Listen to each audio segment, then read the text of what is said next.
좋은 아침입니다. 오늘은 3월 30일 월요일입니다. 즐겁고 감사한 하루 되시기 바랍니다. 요한복음 18장 말씀으로 들어왔습니다. 예수님의 생애를 기록한 복음서는요, 저자에 따라서 조금씩 다른 내용들이 들어가 있습니다.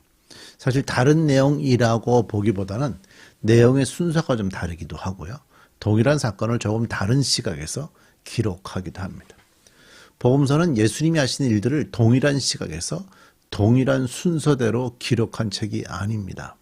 그래서 이렇게 표현할 수가 있죠. 복음서 기자들은 저마다 예수님의 초상화를 그리는데 저마다 개성이 뚜렷하여 자신들이 예수님에게서 강하게 받은 인상대로 그 모습의 어떤 부분을 이렇게 강조하고 있다라고 볼 수가 있습니다. 그래서 요한복음의 저자 요한은요, 어떤 사건들은 빼버리고 또 어떤 사건에 대해서는 길게 표현을 합니다. 요한은 겟세마네 동산에서 겪은 고민에 대해서는 아무런 언급을 하지 않고 있습니다. 하지만 요한은 예수님 주변의 인간들, 또 군병, 유대인 제자, 이런 사람들에게 예수님이 명령하고 계신 모습에서 예수님이 인간 이상의 어떤 분이라는 강한 인상을 받게 하죠. 자, 마지막 예수님의 발걸음을 함께 살펴보십시다. 요한복음 18장 1절부터 28절까지 보겠습니다. 1절입니다. 예수께서 이 말씀을 하신 뒤에 제자들과 함께 기드론 골짜기 건너편으로 가셨다. 거기에는 동산이 있는데 예수께서 제자들과 함께 그 안으로 들어가셨다. 예수께서는 제자들과 함께 거기에서 여러 번 모이셨으므로 예수를 넘겨준 유다도 그것을 알고 있었다. 유다는 로마 군인 한때와 또 대제사장들과 바리새파 사람들이 보낸 성전 경비병들을 데리고 그리로 갔다. 그들은 등불과 횃불과 무기를 들고 있었다. 예수께서 자기에게 닥쳐올 일을 모두 아시고 앞으로 나서서 너희는 누구를 찾느냐 하고 그들에게 물으셨다. 그들이 나사렛 사람 예수여 하고 대답하니 예수께서 내가 그 사람이다 하고 말씀하셨다. 예수를 넘겨준 유다도 그들과 함께 서 있었다. 예수께서 그들에게 내가 그 사람이다 하고 말씀하시니 그들은 뒤로 물러나서 땅에 쓰러졌다. 예수님의 이 태도가 특별했던 거죠. 예수님 잡으러 왔다는데 나다 이러고 대답을 해주니까, 그래서 뒤로 물러나서 땅에 쓰러지는 그런 모습도 보였다는 거죠. 7절 다시 예수께서 그들에게 너희는 누구를 찾느냐 하고 물으시니 그들은 나사렛 사람 예수여 하고 대답하였다.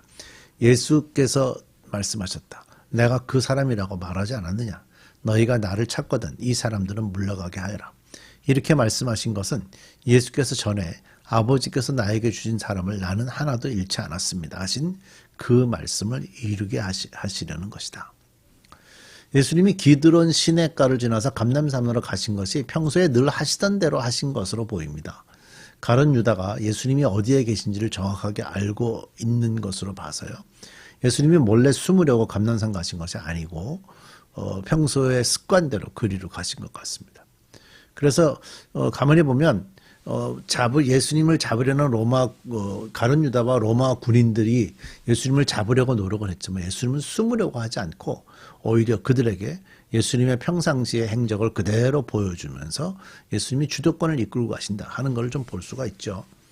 조용했던 이 동산에요, 등과 무기를 든 로마 병정들이 들이닥치면서 보름달이 비춰져서 대낮같이 밝았던 이곳의 모든 분위기가 무너졌습니다.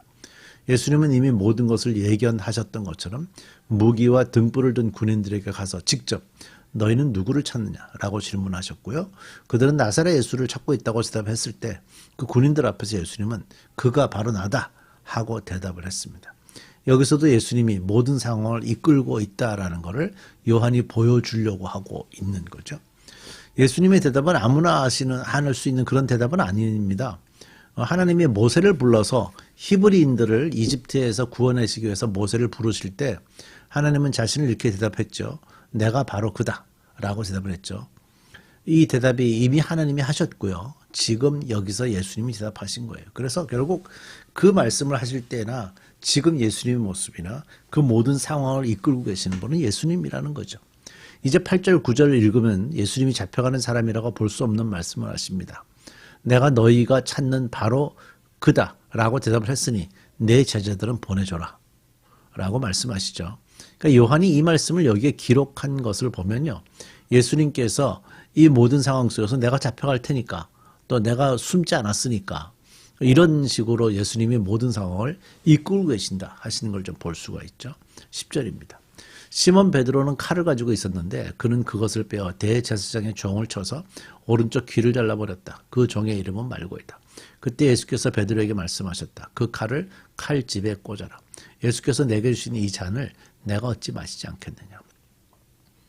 로마 군인들과 그들의 대장과 유대 사람의 성전 경비병들이 예수를 잡아 묶어서 먼저 안나스에게로 끌고 갔다.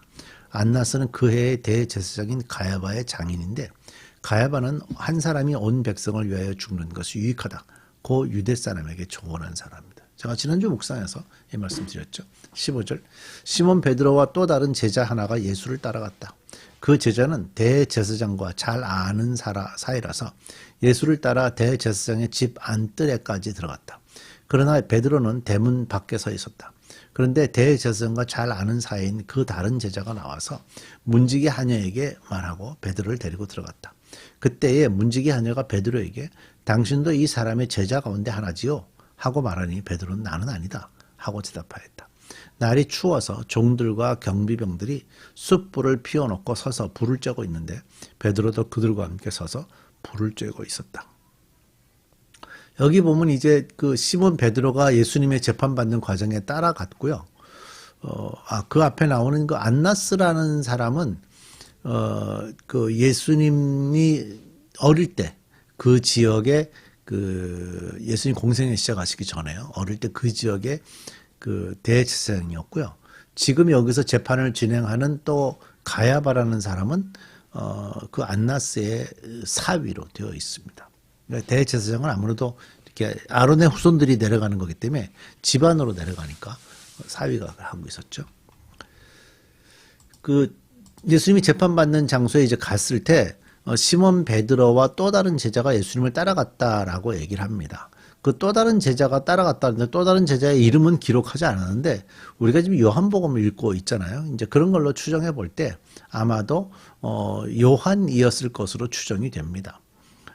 요한은 베드로를 예수님이 재판받는 그곳으로 들여보낼 수 있었는데요. 그 표현을 보면 대제사장과 잘 아는 사이라고 그러고요. 또 문지기 잘 알다 보니까 그 문지기 하녀도 알고 있어서 베드로를 데리고 들어간 것으로 보입니다.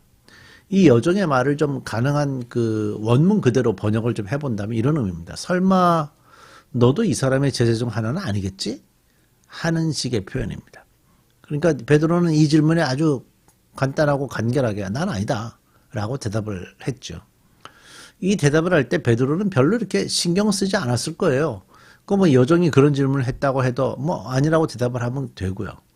그렇게 뭐 마음에 막 불편함을 느끼고 이렇게 대답하지 않았을 거예요. 왜? 첫 번째 대답이었기 때문이죠. 아주 즉흥적이고 아주 간단하게 대답을 했어요.